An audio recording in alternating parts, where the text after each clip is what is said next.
Assalamualaikum warahmatullahi wabarakatuh. Selamat pagi, salam sejahtera bagi kita semua. Teman-teman sekalian yang tetap ada di rumah pada situasi pandemik COVID-19 seperti sekarang ini, semoga kita selalu dalam keadaan sehat dan senantiasa prima. Dan dengan penerapan physical distancing seperti saat ini, diskusi-diskusi publik yang biasanya kita bisa lakukan secara tatap muka langsung, kini menjadi lazim dan menjadi new normal ya, dilakukan secara webinar. Makanya tadi Pak Tommy dan Ibu Dino sudah menyampaikan kita akan menyelenggarakan 3 seri webinar yang akan membahas tentang evaluasi pemberantasan korupsi sektor sumber daya alam. Dan hari ini adalah seri pertama kita yang diberi judul dengan kebijakan pencegahan korupsi sumber daya alam tentang proses pendekatan dan batasnya.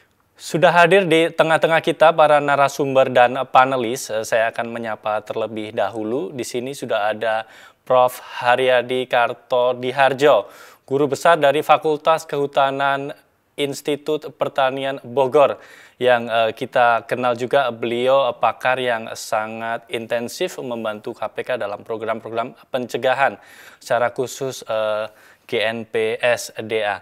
Bagaimana kabarnya Prof. Haryadi? Baik, Mas Budi. Bogor aman, Bogor.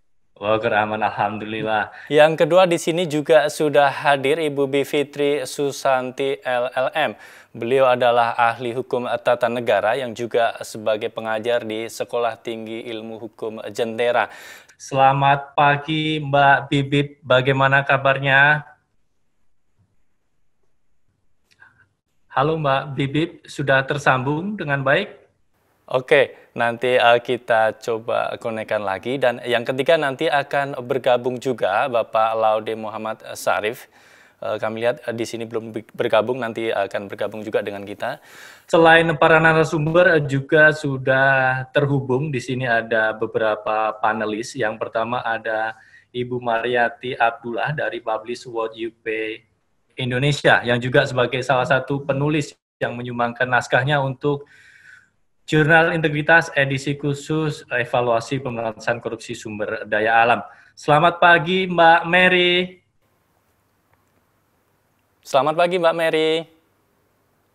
Oke, mungkin ada gangguan juga mengenai koneksi dengan Mbak Mary. Yang kedua juga sudah terkonfirmasi panelis dari Universitas Lambung Mangkurat. Di sini ada Bapak Ahmad Fikri, Kepala Pusat Studi Anti Korupsi. Selamat pagi Bang Fikri. Selamat pagi Mas Budi. Assalamualaikum warahmatullahi wabarakatuh. Waalaikumsalam warahmatullahi wabarakatuh. Kita ketahui juga ULM ini menjadi salah satu kampus yang punya fokus studi tentang sumber daya alam. Jadi rasanya ini sangat pas sekali ya kita mengundang Bang Ahmad Fikri untuk bergabung menjadi panelis dalam diskusi kita hari ini. Baik, teman-teman yang tetap berada di rumah saja, kita pahami bersama bahwa sumber daya alam merupakan sektor yang rentan menjadi bancakan para koruptor ya, karena besarnya potensi ekonomi. Terlebih apabila tata kelolanya belum dilakukan dengan baik. Jadi alih-alih bisa memberikan manfaat kepada negara, namun justru sebaliknya bisa berimbas negatif baik terhadap masyarakat maupun lingkungannya. Saya akan ke Prof. HK yang pertama. Prof. HK, KPK melalui GNPSDA yang telah bekerja sejak 2015, di balik capaiannya tersebut tentu banyak tantangan sekaligus tonggak-tonggak penting yang selama prosesnya itu berlangsung. Di sini mungkin Prof. HK bisa menguraikan bagaimana dinamika selama GNPSDA ini bekerja, Prof. Silakan. Baik, Mas Budi. Apakah saya langsung lisan atau saya ada PowerPoint untuk menyampaikan itu, Mas Budi? Oke, nah akan di-share PowerPoint-nya ini, Prof? Ya, saya bisa share. Kalau memang saya bisa share ya. Ya, silakan Prof. Baik, Mas Budi dan Bapak Ibu sekalian, saya akan menyampaikan beberapa hal kaitannya dengan evaluasi ini, pertama mengenai korupsi, besaran, sebaran, dan juga karena kita bicara sumber daya alam, maka saya ingin melihat juga persoalan perusakan fungsi dan juga ada hal-hal yang terkait dengan konflik ruang akibat korupsi itu. Kemudian tinjauan yang cukup mendalam yaitu mengenai institusi korupsi dan soal transparansi, ada state capture corruption, yaitu korupsi yang menggunakan sumber daya pemerintah, negara, termasuk juga peraturan perundangan, termasuk juga ancaman-ancaman bagi teman-teman aktivis yang anti korupsi dan beberapa catatan akhir. Jadi kalau kita lihat sumber daya alam, korupsinya ini hasil dari evaluasi GNPSDA. Saya sampaikan di sini apa yang akan ditinjau yaitu persoalan-persoalan kaitannya dengan kehutanan, perkebunan, kemudian pertambangan, lalu juga ada aspek-aspek yang terkait dengan pertanahan di situ, pertanian juga perikanan. Intinya adalah seperti tadi Mas Budi katakan bahwa pembicaraan mengenai sumber daya alam ini sangat relevan karena posisinya secara ekonomi cukup tinggi, memberikan sekitar sekarang 12-13% ya dari PDB Indonesia dan juga tenaga kerjanya sekitar 40 juta orang yang terkait dengan di situ. Nah, sebagai baseline, teman-teman sekalian, saya juga menyampaikan berapa sebenarnya rata-rata potensi kerugian pada awal GNPSDA itu dilaksanakan, yaitu tahun 2015. Pada saat itu kita melihat persoalan kayu bulat, persoalan konversi, persoalan minerba di sana, lalu juga potensi kerugian pajak dari sawit, dan lain-lain, dan perhitungan-perhitungan ini cukup mencengangkan sebenarnya karena nilainya itu triliunan rupiah, dan kalau digabung tentunya ratusan triliun sebetulnya kita kehilangan kekayaan negara ini dari waktu ke waktu, yang kita mesti harus mencari strategi untuk mengurangi itu dari sisi korupsinya. Nah, perusakan fungsi ruang, saya perlu sampaikan ke teman-teman, Bapak Ibu sekalian, bahwa bukan hanya kekayaan negara dalam artian finansial, tetapi ketika bencana terjadi, ini adalah akumulasi dari semua hal yang terkait dengan sumber daya alam, itu meningkat dari tahun ke tahun, baik jumlahnya maupun juga korban-korbannya dari waktu ke waktu, serta sebarannya.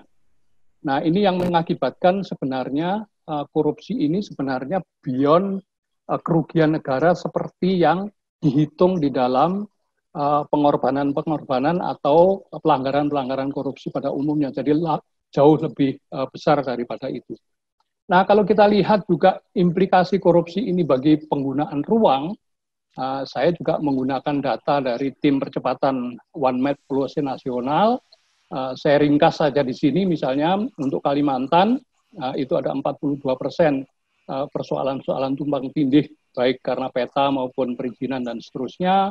Ada angka Sumatera, Sulawesi, Bali dan Nusa Tenggara, Jawa, termasuk juga Maluku dan Papua. Jadi ini sangat penting karena persoalan-persoalan penegakan hukum kaitannya dengan ruang itu juga bisa tumpul akibat dari terjadinya korupsi itu.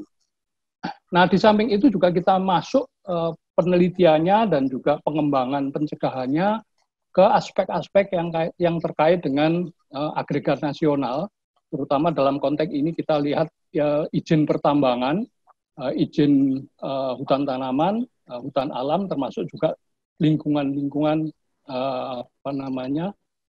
lokasi yang dilindungi yang juga di dalamnya terdapat izin-izin usaha pemanfaatan. Jadi misalnya kita juga lihat kebun, misalnya itu juga berada di dalam izin pertambangan sekian juta hektar, di dalam hutan tanaman, hutan alam, kubah gambut dan seterusnya. Itu kita lihat, dan yang menjadi delik dari proses ini sebetulnya adalah bagaimana korupsi menyebabkan hal itu semua. Itu juga dilihat dari itu. Nah, tentunya juga kalau kita per provinsi, ini sebagai contoh saja, misalnya Provinsi Riau, kita juga tahu ada nama perusahaannya, dan perusahaan-perusahaan perkebunan itu juga masuk di dalam kawasan hutan, berapa luas, dan seterusnya, itu diidentifikasi seperti itu. Termasuk juga kalau kita lihat per perusahaan. Jadi saya hilangkan namanya di sini, saya ganti aja PT SX gitu ya. di suatu tempat di mana pada proses perubahan tata ruang dari izin awal yang umurnya sudah 13 tahun itu diputihkan menjadi areal penggunaan lain. Nah, proses-proses ini juga banyak terjadi kalau kita lihat case by case untuk perusahaan-perusahaan yang ada di Indonesia kaitannya dengan penyalahgunaan ruang itu. Nah, dari situ bagian yang ketiga adalah apa sebetulnya yang terjadi di baliknya. Nah, pertama saya menggunakan surveinya KPK sendiri tahun 2016-2017 dengan sekitar 400 orang, yaitu donatur yang melakukan bantuan pada calon-calon kepala daerah dalam konteks pilkada. Nah, kita semua tahu bahwa secara agregat penyebab korupsi yang diinventarisasi KPK 80% itu adalah dari swasta. Kemudian kalau kita lihat apa sebetulnya motivasi swasta dalam proses korupsi ini, ada berbagai macam di sini. Ya, misalnya kemudahan ikut tender, keamanan dalam menjalankan bisnis, akses jabatan di daerah, termasuk juga akses perizinan, bantuan sosial dan lain-lain. Nah, ini adalah motivasi yang kemudian kita sebut sebetulnya adalah bentuk-bentuk ikatan politik. Jadi kita tidak bisa hanya melihat ini adalah satu hal-hal yang teknis, ini adalah persoalan ikatan politik antara pemerintah dan swasta terkait dengan proses pilkada. Teman-teman sekalian, Bapak Ibu sekalian sebenarnya bisa membaca buku Demokrasi Fosil yang lebih detail, yang menggambarkan juga hal yang sama seperti yang ditemukan oleh teman-teman Litbang KPK itu. Nah, saya sendiri juga meneliti sebetulnya ada 14 kasus, wawancara ini dilakukan pada tahun 2017-2018, bagaimana sebetulnya mekanisme korupsi di dalam organisasi, terutama organisasi-organisasi pemberi izin. Jadi di sini ada kelompok rentan korupsi, ada pemohon izin, ada konsultan, kemudian ada instruksi formal, lalu dari proses-proses ini, itu selalu ada middleman dan ada eminent person, bisa macam-macam. Power dari eminent person ini bisa mantan menteri, bisa mantan gubernur, bupati, dan seterusnya yang ikut mempengaruhi dalam proses ini. Nah, dalam proses inilah sekaligus sebetulnya ada pelembagaan. Jadi diam-diam sebetulnya ada sosialisasi, bagaimana kooptasi pimpinan dan lembaga-lembaga itu berkompromi dan juga melahirkan perintah-perintah formal di dalamnya itu. Kemudian ini juga menjadi medium penguasaan sumber daya alam, ini diperoleh melalui keistimewaan ini. Nah, sehingga ada persoalan-persoalan akar masalah, yaitu walaupun ini sudah menjadi rahasia umum, kalau kita survei dan kita wawancara dengan teman-teman dari swasta yang sedang ngurus izin dan seterusnya, tapi ini harus dibongkar sebetulnya rahasia umum ini. Nah, nanti ada sejumlah perkembangan bagaimana proses itu dilakukan. Nah, termasuk juga saya sebut sebagai sebuah proses pseudo-legal. Pseudo-legal itu adalah pada prinsipnya menggunakan seluruh instrumen negara, termasuk juga fasilitasnya, tetapi urusan pelayanan dan proses ini sebetulnya untuk urusan personal dan kelompok. Nah, ini sudah menjadi satu kesatuan sebetulnya. Termasuk juga ada tipe-tipe korupsi, seperti di sini dikatakan sebagai revolving doors. Misalnya malam hari seseorang dari konsultan pembuat AMDAL, tapi paginya sebagai penilai, seperti itu. Ada bribery, ada rent seeking, dan seterusnya proses ini terjadi. Nah, ini juga diteliti waktu itu kami mendapatkan 14 kasus dan wawancara pribadi ke teman-teman baik di dalam pemerintahan, Pemda, termasuk juga teman-teman swasta yang sedang mengurus persoalan perizinan. Nah, dari situ kemudian timbul sesuatu yang terkait dengan penyimpangan. Apakah manipulasi peta misalnya, jadi perubahan peta yang harusnya tidak boleh dikonversi menjadi boleh, dan seterusnya seperti itu. Ada pemerasan, ada tawaran tambahan luas, ya dengan suap, biaya AMDAL, dan seterusnya, itu terjadi. Tetapi terjadinya ini sangat alamiah sebetulnya kalau kita lihat dari proses-proses terjadinya pseudo-legal tadi, ya. Tidak ada paksaan, prosesnya mengalir begitu saja dari waktu ke waktu. Nah, dari situlah kemudian kita melihat akibat-akibat bagaimana adanya moral hazard di dalam izin lingkungan, misalnya terdapat 32 sumber moral hazard itu, lalu ada dokumen terbang dengan harga 6-20 juta per lembar. Dokumen terbang ini sebetulnya adalah karena sedikitnya orang-orang yang bisa menyusun AMDAL di wilayah timur misalnya, maka sertifikat penyusun AMDAL itu bisa terbang dengan harga tertentu dan seterusnya seperti itu. Nah, termasuk juga saya keluar sedikit dari sumber daya alam dalam pengertian yang berat-berat ya, seperti tadi hutan, kebun, tambang dan seterusnya. Saya juga tampilkan di sini sebenarnya bagaimana moral hazard swasembada dari bawang putih. Yang terakhir ini, akhir 2019 juga kita bicarakan dengan teman-teman di KPK, bagaimana sebetulnya proses-proses terjadinya program itu ada titik-titik lemahnya di sana. Dan kalau rata-rata biaya suap itu Rp5.000 per kilogram, di lapangan sebetulnya antara 3.000 sampai 7.000, itu sebenarnya potensi suap dari swasembada tambang itu sekitar 2,9 triliun per tahun. Ini sebetulnya dilihat juga oleh teman-teman sebagai sesuatu yang sangat rentan sebetulnya proses ini.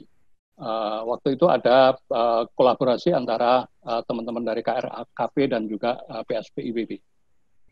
Nah, dari sisi sektor swasta, kita lihat informasi ini, saya mendapatkan informasi dari Bu Velia Salim 2018 ya, bahwa implikasinya transparansi sangat susah karena situasi seperti tadi ya. Jadi kalau kita lihat ini skornya hanya 3,5 dari 10 ya. Kemudian juga kita bisa lihat program anti korupsi, struktur organisasi segala macam ini juga sangat rendah sebetulnya ke sana.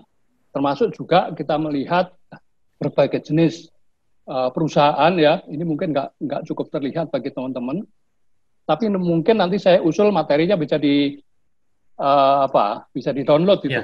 Nggak tahu bagaimana caranya akan di-share. Betul. Tapi intinya tidak ada yang nilai A dan B gitu ya. Ini adalah seluruh perusahaan Indonesia yang bergerak di dunia. Gitu. Jadi bukan hanya di Indonesia saja sebetulnya. Ada aspek-aspek seperti itu. Nah, sebelum terakhir saya ingin menyampaikan apa di balik itu semua. Nah, state capital corruption ini adalah sesuatu seperti tadi saya katakan, memasang strategi korupsinya sudah di dalam internal proses pemerintahannya. Begitu. Nah, saya juga sedikit singgung ancaman pegiat anti korupsinya seperti apa sebenarnya dalam 10 tahun terakhir.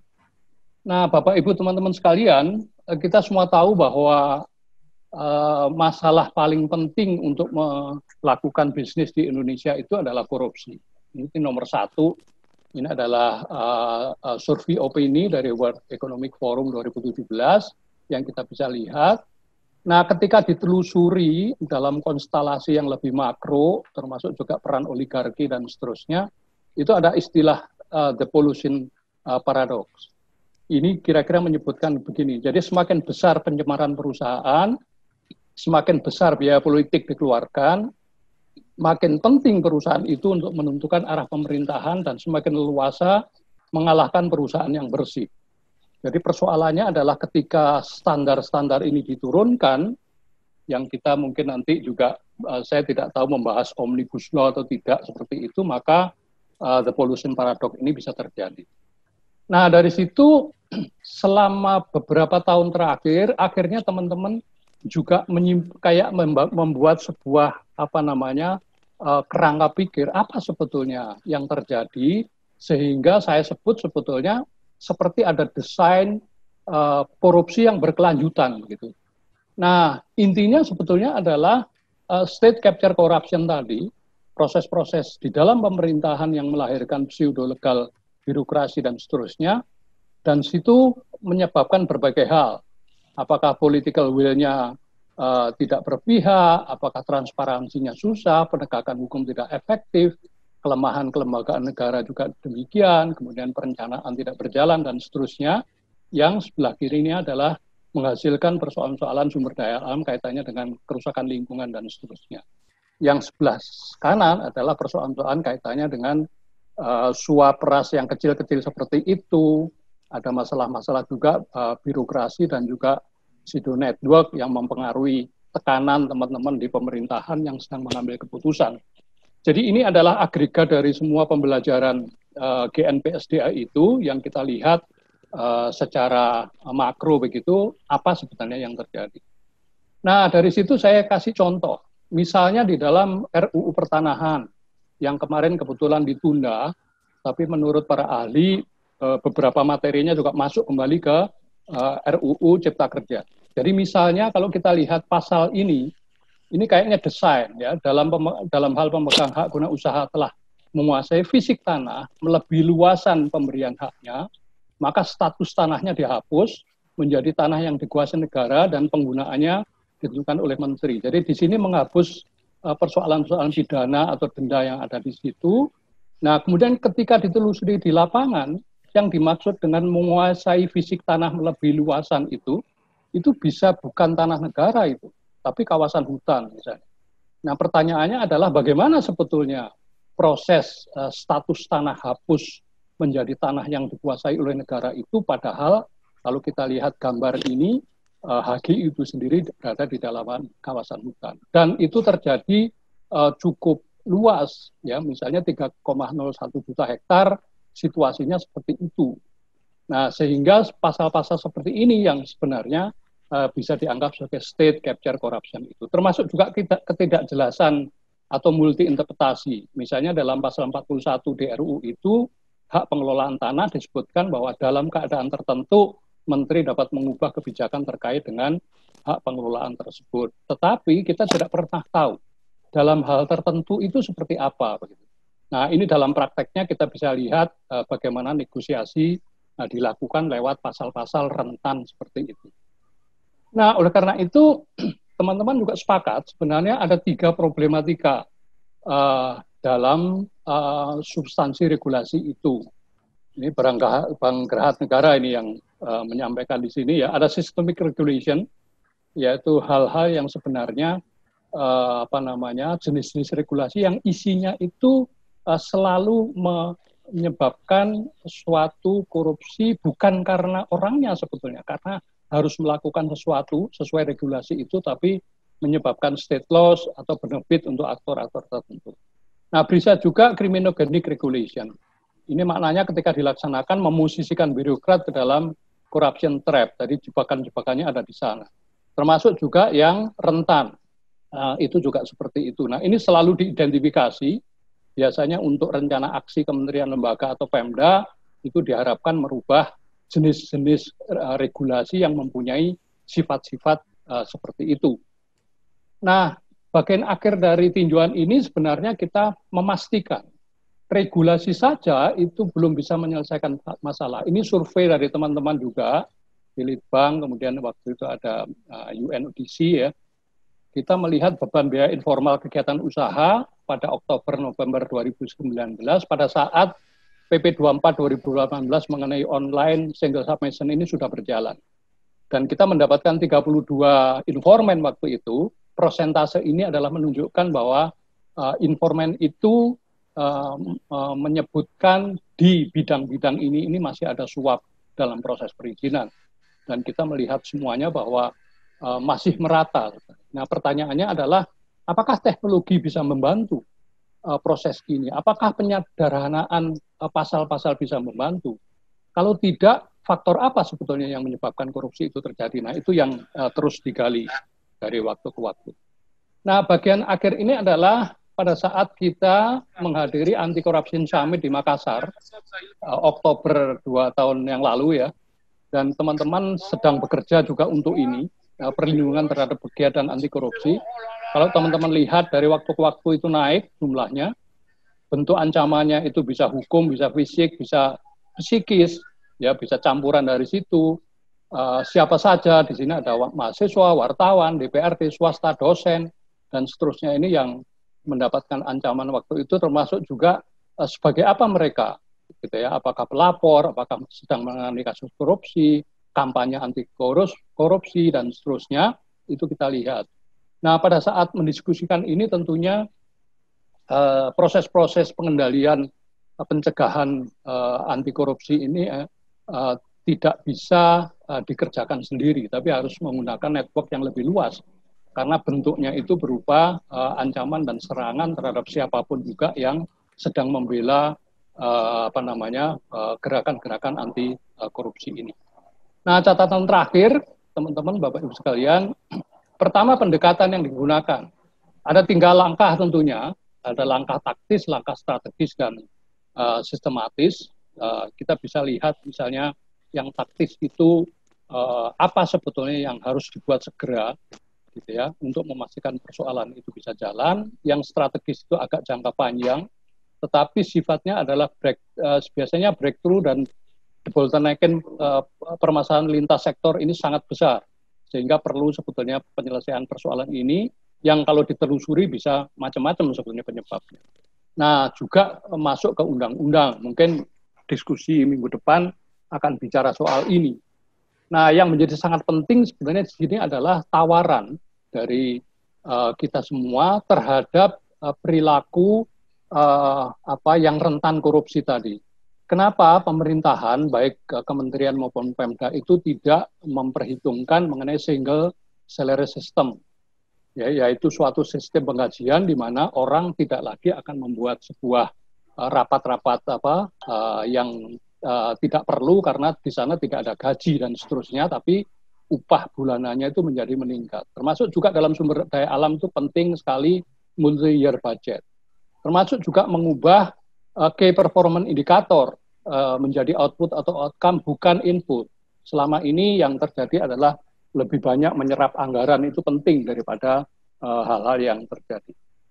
Nah, bagian akhir saya ingin memastikan bahwa kalau dalam pembicaraan kaitannya dengan sustainability, kita biasanya hanya terjebak pada urusan-urusan teknis, pelaksanaan teknis, rehabilitasikah, apakah produksikah, dan seterusnya. Padahal sebetulnya kita memerlukan telaah 4 hal lainnya. Bagaimana sistem insentifnya, bagaimana lingkungannya, bagaimana ukuran kinerja pembangunannya, termasuk juga bagaimana anti korupsinya begitu.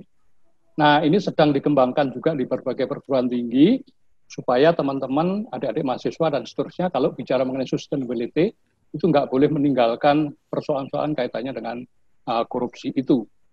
Dan pada saat 2 tahun kemarin kita kebetulan menyelenggarakan festival akademia anti korupsi.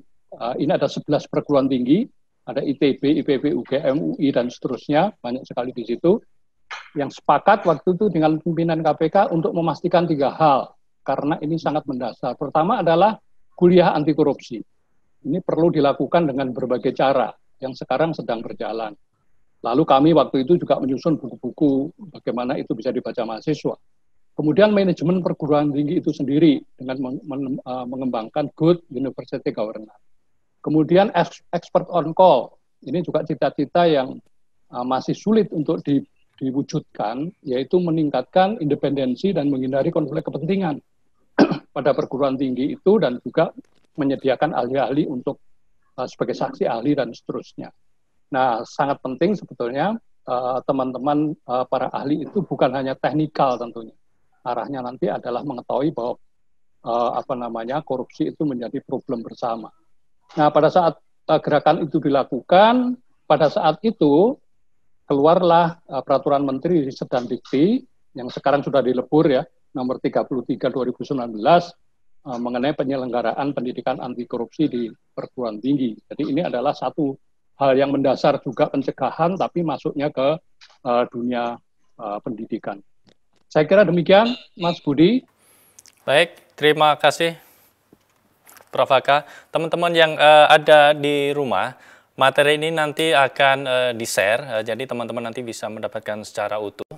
Teman-teman juga sebetulnya bisa mengakses publikasi dalam bentuk jurnal ilmiah di jurnal.kpk.go.id. Saya ulangi, di jurnal.kpk.go.id. Di sana ada 7 naskah yang membahas tentang evaluasi pemberantasan korupsi sektor sumber daya alam. Dan saya mengingatkan teman-teman bisa mengajukan pertanyaan. Di situ ada button Q&A. Silakan teman-teman menyampaikan pertanyaannya. nanti akan kita tampung terlebih dahulu karena di sini sudah tersambung narasumber kedua kita, Bapak Laude Muhammad Syarif. Pak Syarif, selamat pagi, Pak. Selamat pagi. Pak Syarif, tadi Prof. Haryadi sudah menjelaskan dinamika GNP SDA selama 5 tahun bekerja yang diinisiasi oleh KPK yang tentu melibatkan banyak stakeholder, salah satunya adalah pihak pemerintah. Di situ ada 15 kementerian dan lembaga. Pak Syarif, dari kacamata KPK, apa yang menjadi limitasi sehingga dalam 5 tahun ini ternyata masih banyak PR yang mesti dituntaskan karena ternyata di lapangan masih banyak sekali terjadi problem, Pak Syarif?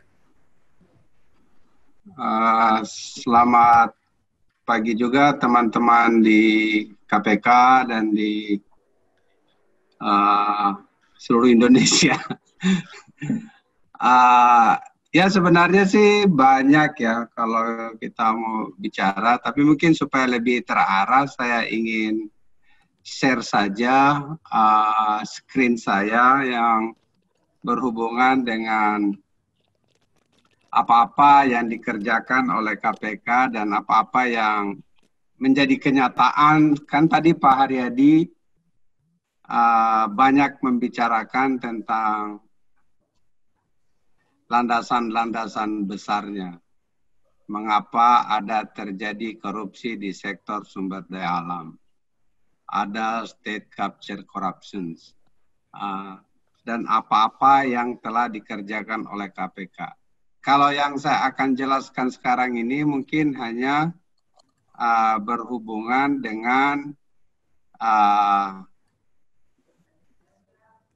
yang pernah dilakukan oleh KPK di dalam penindakan. Pikir itu yang saya akan sampaikan. Saya ingin sampaikan itu sebenarnya adalah sebagaimana tadi Mas Budi telah sampaikan di jurnal KPK kemarin, saya baru selesai membuat pengantar redaksinya itu, saya bilang kutukan sumber daya alam Indonesia. Dan bagaimana KPK berusaha sekuat tenaga untuk mengembalikan atau membuktikan bahwa sebenarnya kutukan sumber daya alam Indonesia itu seharusnya tidak ada. Tapi kenyataannya memang masih sangat banyak kejadiannya. Dan saya bisa buktikan sedikit demi sedikit. Jadi, tapi supaya lebih jelasnya mungkin saya ingin sampaikan beberapa hal yang mengapa sih lingkungan dan sumber daya alam itu penting buat Indonesia dan bahkan penting buat dunia. Dan mengapa KPK itu harus ikut bekerja dalam menjaga sumber daya alam Indonesia. Jadi kalau kita lihat dari segi teorinya gitu biar kelihatan juga dosennya sedikit gitu. Jadi bisa kita lihat bahwa lingkungan itu sangat interdependence. Sumber daya alam itu hanya merupakan bagian sedikit. Oleh karena itu, maka kalau kita merusak yang satu, juga akan merusak yang lain. Oleh karena itu, maka kita sangat penting kita menjaganya. Bukan saja untuk kita sekarang, tetapi juga untuk anak cucu kita dan generasi yang akan datang. Sehingga jaring laba-labanya itu jangan kita rusak. Dan kalau kita lihat wajah korupsi, itu di Indonesia untuk korupsi sumber daya alam itu ada di mana-mana. Sayangnya kasusnya tidak terlalu banyak. Contoh, ini di Gunung Botak di Kabupaten Buru di Maluku. Ini hutan yang dilindungi, tetapi ditambang dan itu dibiarkan saja. Sampai presiden pergi ke situ pun menyuruh stop, setelah presiden pulang masih dilaksanakan. Jadi dibiarkan saja. Dibiarkan saja kejadiannya. Ini hanya salah satu contoh ini adalah artisanal mining. Jadi mining yang dilakukan oleh orang-orang kecil. Itu pun tidak bisa di-stop. Karena itu adalah tambang dan emas. Karena dia emas, maka uang pelicin yang didapat dari emas pun menjadi sangat banyak. Ini di kampung saya, di Sulawesi Tenggara. Sama halnya. Ini saya masih ngomong artisanal mining. Banyak sekali kejadiannya terjadi di depan mata, tetapi tidak apa-apakan oleh aparat.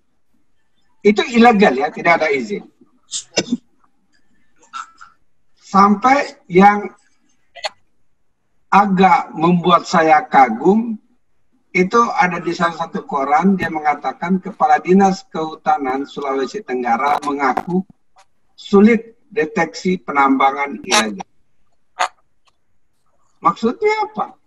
Pasti kepala dinasnya ini rabun matanya. Itu sudah terjadi dalam skala yang sangat besar begitu, tetapi dia bilang sulit dideteksi. Karena apa? Itu ada pembiaran yang dilakukan. Itu di Konawe, Sulawesi Tenggara juga.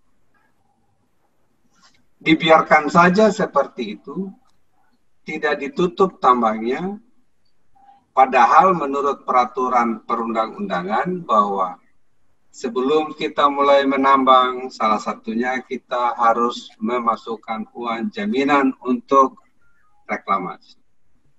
Tetapi setelah ditambang, dibiarkan saja. Ini saya sengaja memberikan contoh-contoh yang dari kampung saya. Apa impact dari korupsi itu? Pembiaran seperti tadi. Saya ini sering bilang kalau di KPK dari dulu, tapi saya masih ingin ulang lagi. Itu akhirnya banyak sekali ketimpangan akibat korupsi dan banyak dilakukan yang kaya 1% itu adalah menguasai 50,3% kekayaan negeri dan orang-orang yang 1% itu adalah banyak berkecimpung di sumber daya alam. Jadi rusak. Apalagi dampak yang lain, ya bencana. Itu di Sulawesi Tenggara, saya perlihatkan, karena mereka menambang, akhirnya menjadi banjir bandang, sekolah habis. Bahkan ada yang menambang di dalam halaman sekolah. Waktu saya di KPK, saya menyuruh teman-teman Litbang dan Lidik pergi melihat langsung.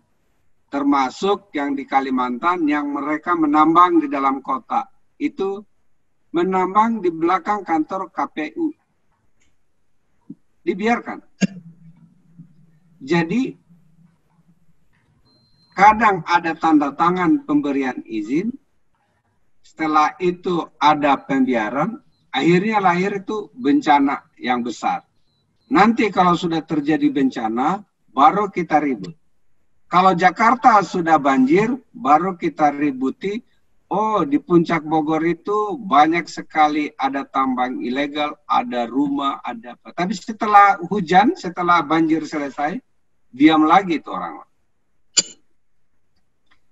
Ini saya pikir tidak perlu saya jelaskan, dibaca saja di buku, di jurnalnya, sekaligus kita promosi jurnalnya KPK.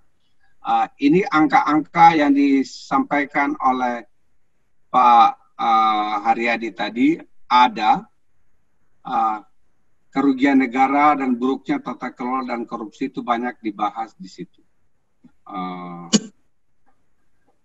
Ada permasalahan di sektor perkebunan juga banyak. Tapi ini saya skip saja. Permasalahan di sektor hutan dan lingkungan juga banyak. Permasalahan sektor pertambangan juga banyak. Bahkan tahun 2015, ketika saya masuk pertama di KPK, saya minta kepada Litbang, kepada waktu itu, tolong jelaskan kepada saya berapa sih piutang PNBP kita. Dari tambang, dari kontrak karya, perjanjian pertambangan batu bara. Itu ada 26 triliun itu. Ini tahun 2015. Makanya ini uang piutang ya. Ini bukan uang korupsi. Tapi uang piutang pun pemerintah tidak sanggup menagihnya dulu. Baik itu Kementerian SDM, hampir-hampir tidak berkuasa karena sebagian sudah lari ke luar negeri, sebagian sudah tutup kantornya, sebagian macam-macam. Kita nggak mau tahu, kita minta. Termasuk dari kontrak karya itu. Saya yakin sekarang setelah dalam 4 tahun kami di KPK, saya pikir piutangnya itu sudah mulai berkurang karena sebagian kita berhasil. Itu pun harus dengan persuasi yang sangat keras. Dan saya berharap pimpinan KPK yang sekarang juga masih terus meminta uang piutang itu. Apalagi di masa pandemi seperti ini kan kita butuh uang sebenarnya. Masa uang kita nggak disetor, padahal itu uang benaran. Korupsi di sektor sumber daya alam yang pernah diproses KPK, mungkin itu harus kita lihat di dalam 3 kategori pengelompokan. Bahwa peluang korupsi di dalam bisnis proses sumber daya alam itu bisa terjadi pada saat perencanaan, bisa terjadi pada saat pemanfaatan, dan bisa terjadi pada saat pengawasan. Jadi, untuk perencanaan misalnya, dia mempengaruhi pembuatan perencanaan pemanfaatan, rencana tata ruang KLHS misalnya. Jadi, Pak Haryadi sudah mengatakan bahwa mulai dari pembentukan kebijakannya sudah dipengaruhi. Itu contohnya Al-Amin Nasution. Dulu saya belum di KPK. Dia dapat 8 tahun penjara. Dia anggota DPR. Dia memakai pengaruhnya untuk mempengaruhi pembuatan perencanaan pengawasan ruang. Itu banyak lagi yang lain ya, tetapi dalam tahap pemanfaatan, Arta Timur Daya, Amran Batalipu. Contohnya, ini terus terang dulu saya agak kurang nyaman selama saya di KPK karena ternyata dari kasus ini akhirnya izin prinsip yang dikeluarkan oleh Amran Batalipu itu akhirnya dijadikan untuk pelepasan kawasan. Padahal izin prinsipnya itu didapatkan oleh Murdaya dengan menyuap Amran Batalipu. Seharusnya izin prinsipnya itu batal sekalian. Tapi ya itulah kenyataan Indonesia. Yang sudah jelas-jelas itu didapat dengan menyuap, izin prinsip itu dianggap tetap berlaku. Dan akhirnya dijadikan landasan untuk pelepasan kawasan.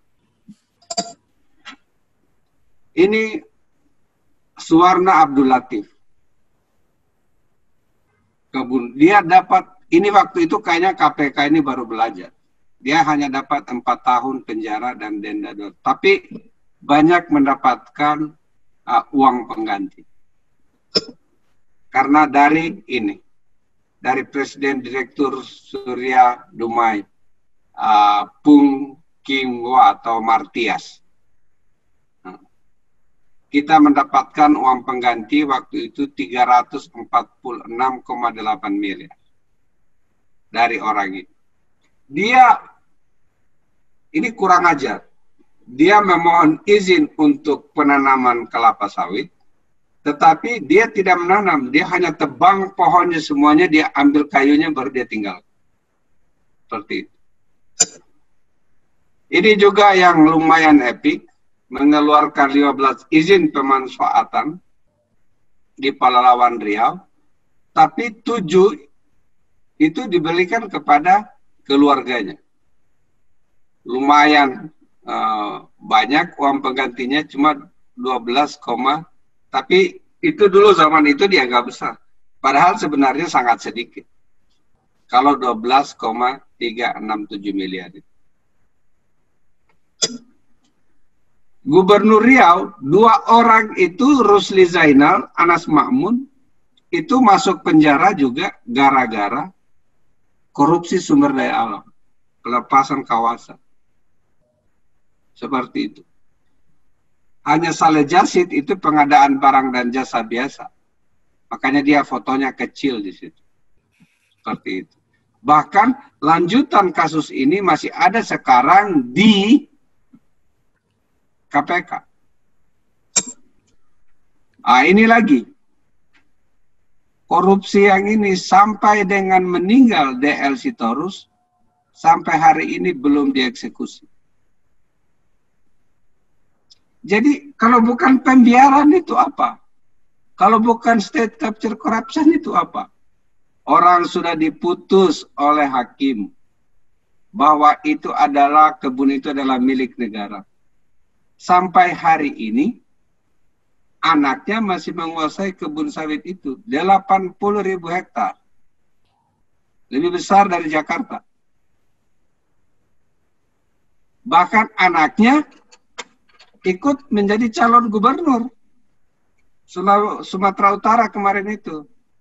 Yang didukung oleh fraksi PDIP. Dengan Jarot. Untung kalah. Kalau dia menang, mungkin dia legalisasi kembali. Ini Nur Alam mengeluarkan izin ilegal juga, memperkaya diri sendiri. Dia dapat 12 tahun penjara. Setelah kasasi di MA. Awalnya 15 tahun dipotong menjadi 12 tahun. Pengawasan dan penegakan hukum ini banyak terjadi. Tetapi belum ada kasusnya. Ketika orang memeriksa. Bayangkan dari semua kerusakan tambang di Indonesia. Tidak ada satupun kasus yang disidik oleh PPNS SDM. Kementerian Energi dan Sumber Daya Mineral. Seumur-umur kementerian itu belum ada yang disidik.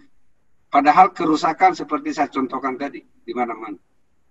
Tidak harus korupsi ya, tapi pelanggaran dari undang-undang pertambangan misalnya. Mengapa sih investigasi pidana korupsi itu seperti sulit? Sebenarnya tidak sulit-sulit amat. Tapi memang kurang mau saja. Hukum kita lumayan lengkap. Jadi aparat penegak hukum itu harus mampu memahami anatomi jaringan semua undang-undang sektoral. Ada undang-undang tipikor, TPPU, lingkungan hidup, kehutanan, pertambangan, perikanan, perkebunan. Ada sekarang perma tanggung jawab pidana korporasi. Jadi teman-teman di KPK itu juga tidak harus hanya fokus selalu undang-undang tipikor dan TPP. Itu saja. Jadi kalau dia tidak hafal, dia tidak mengetahui banyak tentang undang-undang sektor yang lain yang berhubungan dengan sumber daya alam, senjatanya berkurang dia. Mengapa ini penting KPK? Karena kementerian dan lembaga yang lain itu banyak melakukan pembiaran. Seharusnya tidak perlu disidik korupsinya. Kalau mereka bisa melaksanakan, menjalankan, menegakkan undang-undang lingkungan hidup, undang-undang kehutanan, undang-undang pertambangan dengan baik. Mereka juga harus paham tentang konvensi-konvensi internasional yang telah diratifikasi oleh Indonesia.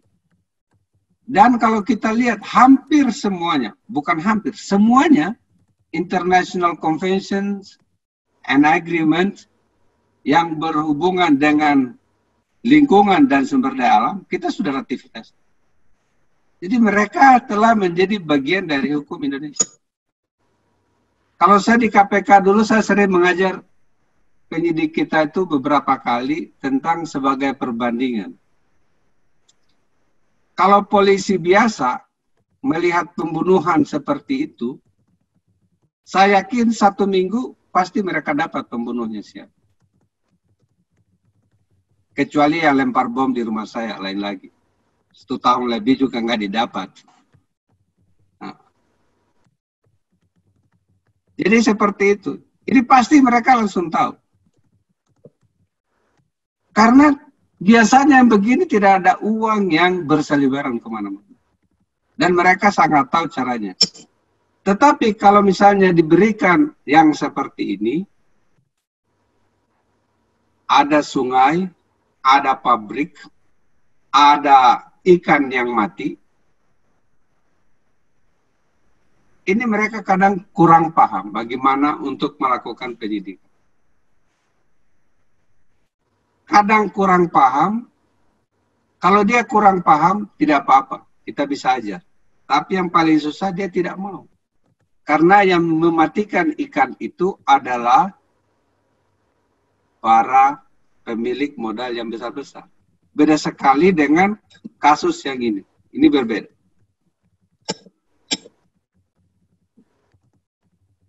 Itu juga pembiaran lagi terjadi seperti itu. Sudah ditambang dan tidak. Ini saya mau ingatkan saja teman-teman di KPK. Ini KPK tetapkan Bupati Kota Waringin Timur itu 1 Februari 2019. Saya kurang tahu bupatinya ada di mana sekarang. Apakah sudah ditahan atau belum? Saya ingin informasikan saja, kasus ini adalah dimulai penyelidikan dan penyidikannya. Penyelidikannya dimulai sebelum saya masuk di KPK. Setelah saya masuk, saya lihat susah banget didorongnya. Habis itu ada lagi yang korporasi. Jadi mudah-mudahan ini dilanjut terus. Dan ini juga KPK harus mengeluarkan, jangan sampai kasus-kasus yang besar ini. Karena ini juga adalah ratusan miliar. Bahkan mungkin kalau yang korporasi itu bisa triliunan. Tadi Pak Haryadi banyak membuat lingkaran-lingkaran yang tentang state capture corruption. Yang kalau di orang awam agak susah pahamnya. Dibikin saja seperti ini. Apa sih state capture corruption itu? Satu, pemerintah memfasilitasi perusahaan dan penyelewengan. Dengan apa? Dan keuangan negara itu. Dengan kebijakan dan peraturan. Dua, membiarkan kejahatan di depan mata. Tidak diapa-apain. Kalau ini di daerah pemukiman yang dirilis oleh Greenpeace ini, di Kalimantan Timur. Dan tiga, mendapatkan keuntungan pribadi dari perusahaan lingkungan dan sumber daya alam itu. Apakah ketiga ciri di atas itu ada di Indonesia atau tidak? Ring the bell?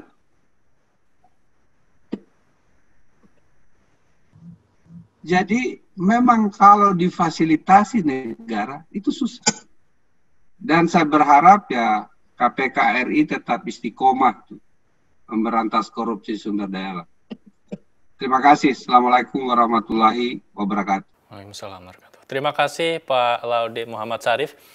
Kita kenal juga Pak Laude Muhammad Syarif ini pimpinan redaksi dari Jurnal Integritas KPK yang mengatakan di pengantar jurnalnya adalah kutukan sumber daya alam Indonesia. Terima kasih Pak Syarif.